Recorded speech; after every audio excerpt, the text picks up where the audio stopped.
Everybody, and welcome to the channel. Today we are going over email subject lines and 3 things you can do to increase your email open rates with subject lines. Now, I'm Amy. I am a 20+ year digital marketing veteran, and it's my job to help you get the most out of your digital channels. When it comes to email, subject lines are quite possibly the most important things that surround emails, but most people don't pay a whole lot of attention to them. Now, you may spend hours upon hours creating the most perfect email. It has the greatest graphics, it has the best copy, but guess what? If you can't get someone to open it, you just wasted all your time. So you really need to start focusing on your subject lines and what they should have within them so that you can increase your email open rates.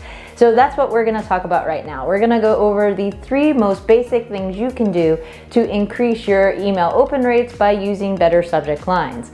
Now, the first thing that you should do is you need to be aware of what the negative trigger words are within email service providers that you shouldn't be using. Now, these negative trigger words are going to cause your email to automatically go to that spam folder, which means 100% of the time it's not going to get opened. So you've just wasted all your time making this beautiful email if you get it sent to the spam folder. So what are these negative trigger words? You want to stay away from free.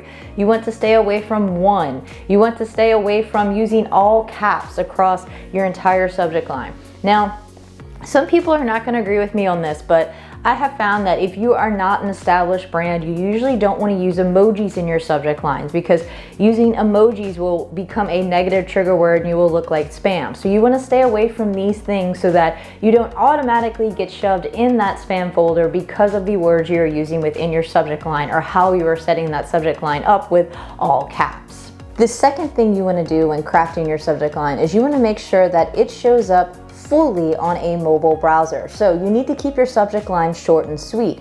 You don't want your subject line to be cut off by the mobile browser. So it may look great on a desktop, which is probably where you're designing your email, but you want to make sure that you test it so that it shows up fully across that mobile browser, because 80% of emails right now are being opened on a mobile phone as opposed to a desktop. So keep that in mind when creating your subject lines. The third thing that you can do when creating your subject lines to increase your email open rates is to personalize the subject line. A great rule of thumb is if you have the potential customer or customer's first name, you want to be able to put that within the subject line. This will create a more personalized experience for them, and it creates a higher likelihood of them actually opening the email.